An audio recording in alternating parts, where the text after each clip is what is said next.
Good morning, everyone. So today we're gonna be opening five procurement of goods. One is for direct contracting. So pursuant to Republic Act number 12009, otherwise known as the Government Procurement Act and its implementing rules and regulations, the Bids and Awards Committee shall proceed with the opening and preliminary examination of bids submitted for the subject procurement project. So may I request the procurement section to lead the prayer? In the Father, the Son, the Holy Spirit. Lord, thank you for the opportunity to gather today for this bid opening. We ask for your blessings of clarity, accuracy, and efficiency as we review these quotations. Bless the bidders, the evaluators, and the decisions that will be made. May everything be done with excellence and in accordance with your will. Amen. In the Father, the Son, the Holy Spirit. May I request the back secretariat to call the roll and determine the presence of quorum? The attendance for today's activity, August 24, 2026. Jan D.B. Gamayo, Vice Chairperson. Present. Kerubin P. Manuel. Present. Brian Hepe Lasso. Luis Gregorio C. Gonzalez. Katrina C. Apaga, Provincial Member. Charming Garganta, Provincial Member, Maintenance. On the part of the DWG, Attorney Reggie Di Pasqua, Marona Angela B. Racunio, Richard Neil Domingo, Paula Lorraine R. Castillo, Celia Amor B. Mercado. On the part of the Secretariat, James Doloroso, Jeanette Sampayan, Maureen Valerie Mandak, Dexter C. Pinto, Femari Santos, and Milan Iborja. We have a quorum, ma'am. Do we have any representatives from prospective bidders and observers? Okay. The chair notes the presence of quorum. The meeting is hereby declared officially convened. The purpose of today's activity is to open the bids received on or before the prescribed deadline and to conduct a preliminary examination of each bid for compliance with the requirements specified in the bidding documents or the quotation. The back emphasizes that only bids received on or before the deadline for submission shall be opened and considered. The preliminary examination shall be based on the non-discretionary pass or fail criterion as prescribed under the implementing rules and regulation or 12009. The back secretariat certifies that all bids received before the deadline were properly recorded and secured. Can we now retrieve the bid submitted?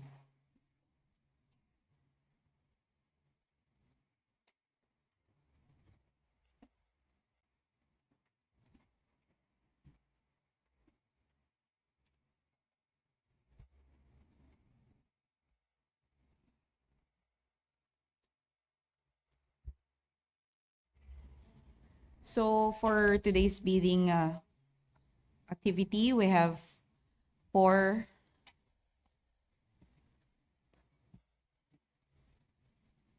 it's 76.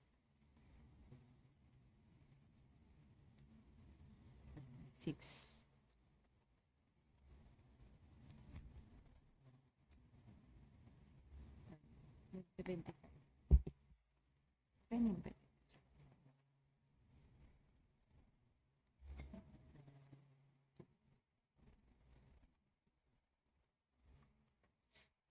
So for today's activity, we have five contract ID numbers: 26 GAA 0072, procurement of diesel plus for use of various service vehicles at UPMO, FCMC, DPWH Infideo, Lawag City, Ilocos Norte.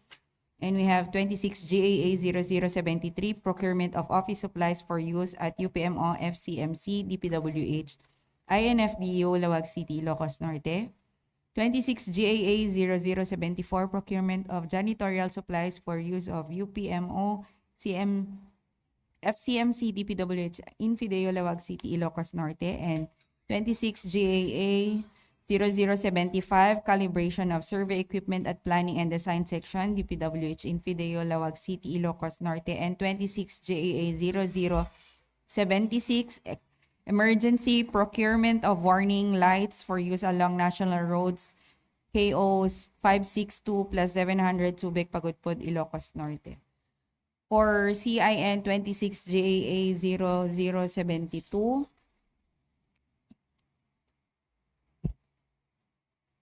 we have 2 bids submitted from Gledco Multipurpose Cooperative and ALC Super Gasoline Station.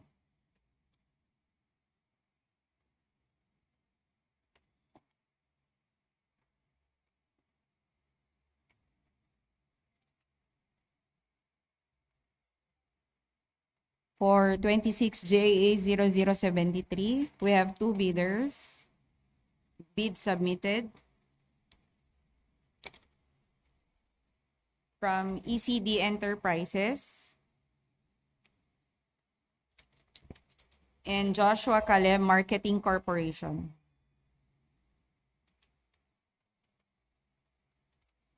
For 26 JA 0074, bid submitted from Joshua Caleb Marketing Corporation and ECD Enterprises.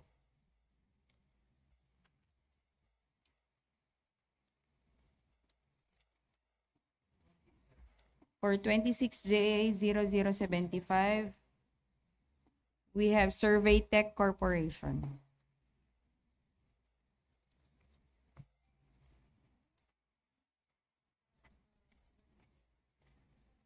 And for 26 JA 0076, we have Emberly Enterprises, Jercent Enterprises and Construction, and Alileo Enterprises and Supply.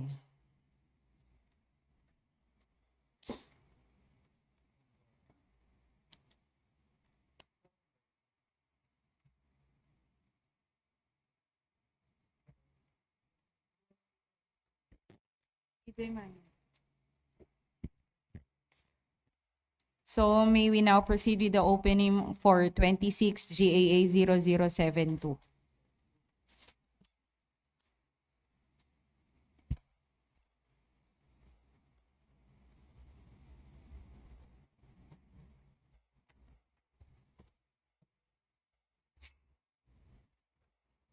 For 26 GAA 0072, procurement of diesel plus for use of various service vehicles at UPMO FCMC, DPWH Infideo, Lawag City, Ilocos Norte, with approved budget of contract of 1,049,400.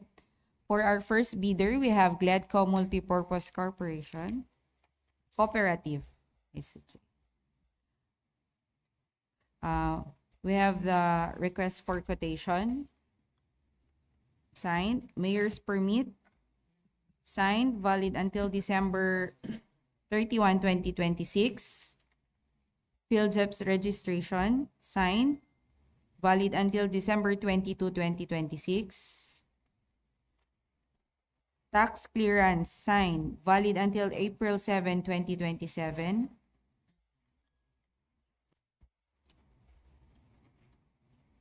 SEC registration, signed. Annual income tax return, signed. Omnibus sworn statement, signed, notarized, and sealed. For the bid of Gledco Multipurpose Cooperative, we have 1,034,000 pesos only.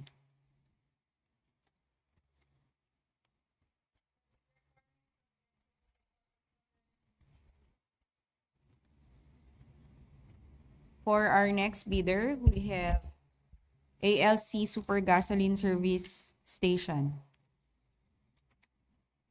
Request for quotation, signed. Mayor's permit, signed, valid until December 31, 2026.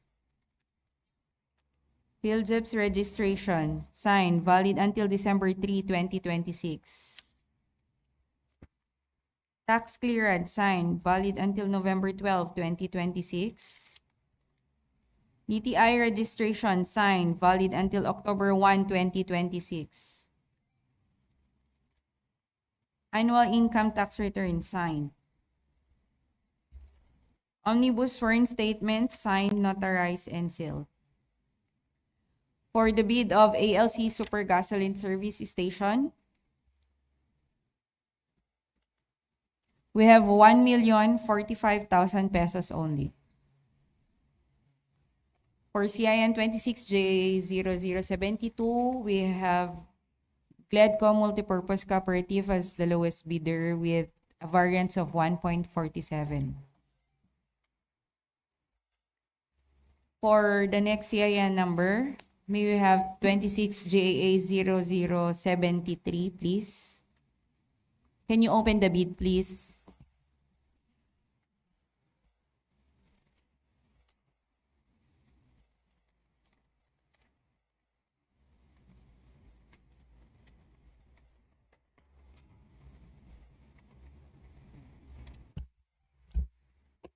For 26JA0073, procurement of office supplies for use at UPMO, FCMC, DPWH Infideo, Lawag City, Ilocos Norte, with the ABC of 126,625.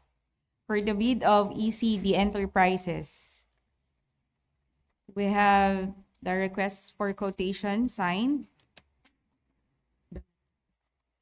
Mayor's permit signed, valid until December 31, 2026.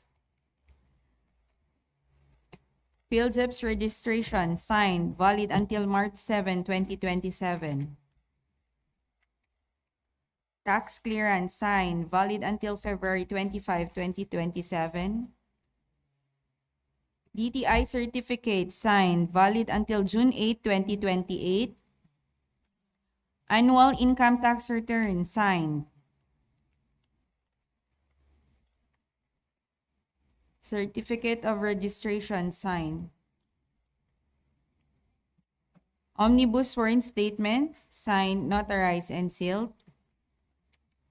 For the bid of ECD Enterprises, we have 120,600 pesos only.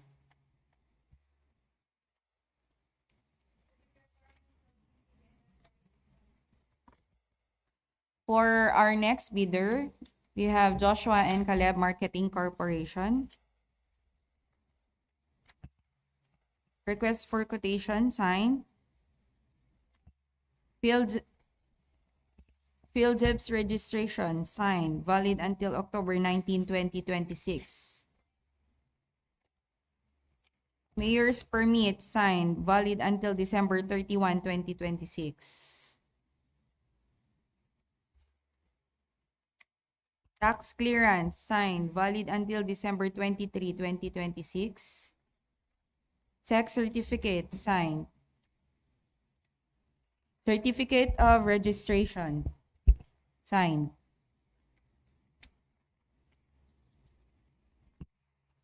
Annual income tax return signed. Omnibus sworn statement signed, notarized, and sealed. For the bid of Joshua Caleb Marketing Corporation, we have 124,050 pesos only.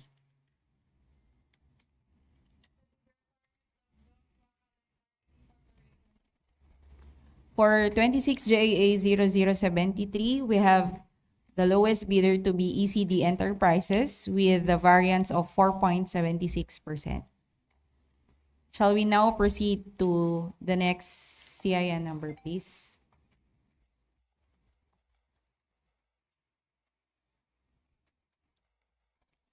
For 26JA0074, procurement of janitorial supplies for use at UPMO, FCMC, DPWH Infideo, Lawag City, Ilocos Norte, with the approved budget of the contract, 254,210 pesos.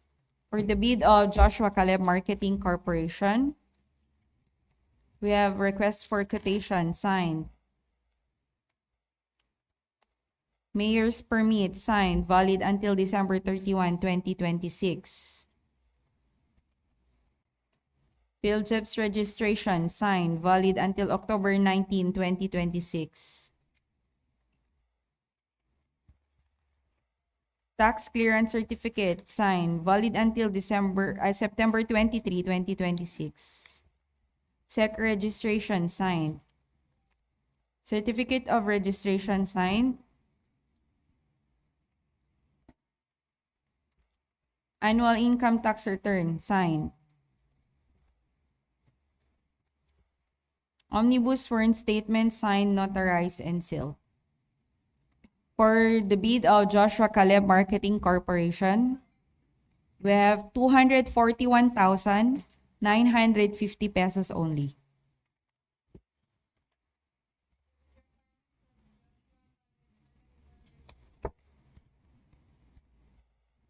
For our next bidder, ECD Enterprises, we have the request for quotation signed. Mayor's permit signed, valid until December 31, 2026. PhilJEP's registration signed, valid until March 7, 2027. Tax clearance certificate signed, valid until February 25, 2027. DTI registration signed, valid until June 8, 2028. Annual income tax return signed. Certificate of registration signed. Omnibus sworn statement signed, notarized, and sealed. For the bid of ECD Enterprises, we have 250,045 pesos only.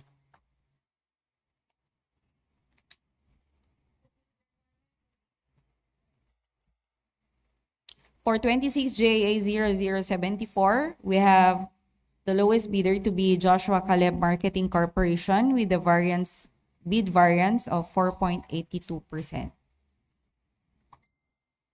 May we proceed to the next CIN number, please?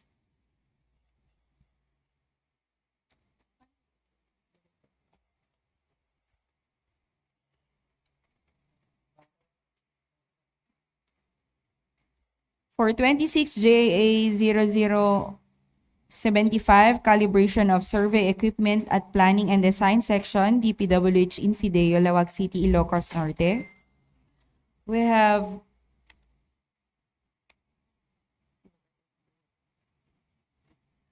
for the direct contracting of Survey Tech Corporation, with the approved budget of contract of 341,500.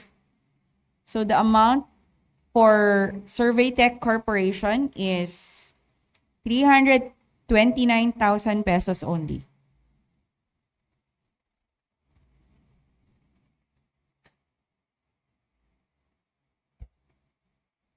And for our last CIN number, 26 GAA 0076.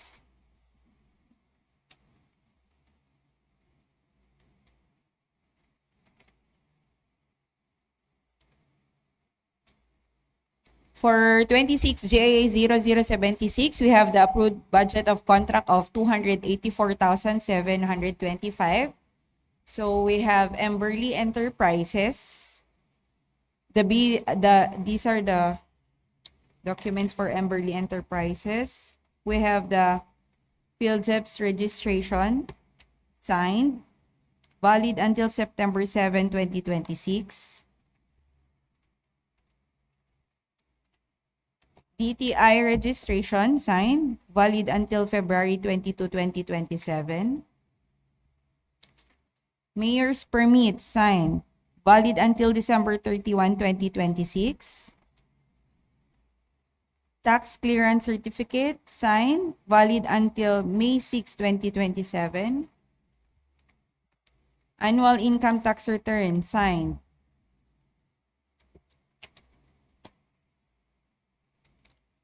Omnibus sworn statement signed, notarized, and sealed. For the bid of Emberly Enterprises, we have 279,000 pesos only.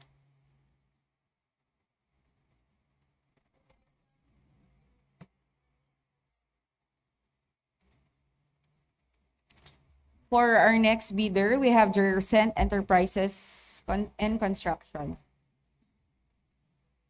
PhilJEP's registration signed, valid until December 5, 2026. DTI registration signed, valid until February 28, 2031. Mayor's permit signed, valid until December 21, 2026. Tax clearance certificate signed, valid until February 10, 2027. Annual income tax return signed. Omnibus sworn statement signed, notarized, and sealed. For the bid of Jercent Enterprises and Construction, we have 281,350 pesos only.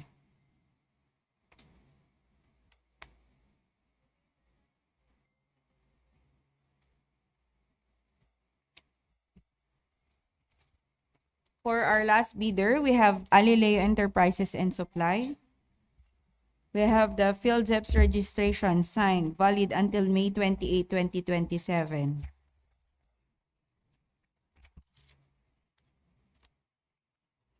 DTI registration signed, valid until July 3, 2029.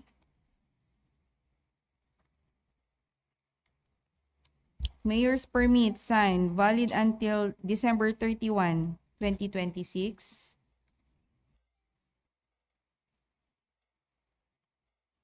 Tax clearance certificate signed, valid until April 28, 2027. Annual income tax return signed.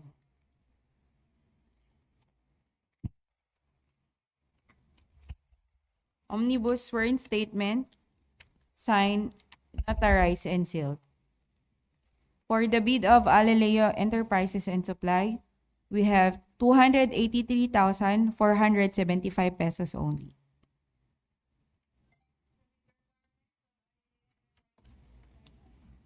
For 26 JAA 0076, we have Emberly Enterprises as the lowest bidder with the variance of 2.01.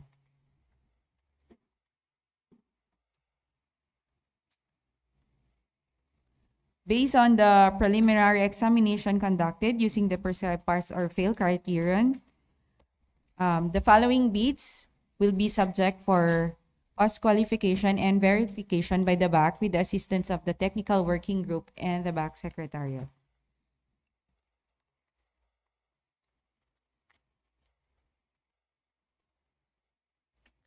The BAC has completed the opening and preliminary examination of all bids received for these projects or for these quotations, and the results for today's proceeding shall form part of the procurement records. So thereafter, the bidder determined to have submitted the lowest calculated bid or highest rated bid as applicable shall undergo cross-verification and verification. Is there any other matters to be discussed? There being no other matters to be discussed, the opening of bids for the procurement of goods and services is hereby adjourned at exactly 10:42 a.m. The Bids and Awards Committee hereby directs the BAC Secretariat and the Technical Working Group to proceed with the conduct of bid evaluation and the subsequent post-qualification process in accordance to the provision of the Republic Act No. 12009 and its IRR, and to submit their findings and recommendations at the BAC for appropriate action. Thank you, everyone, and good day.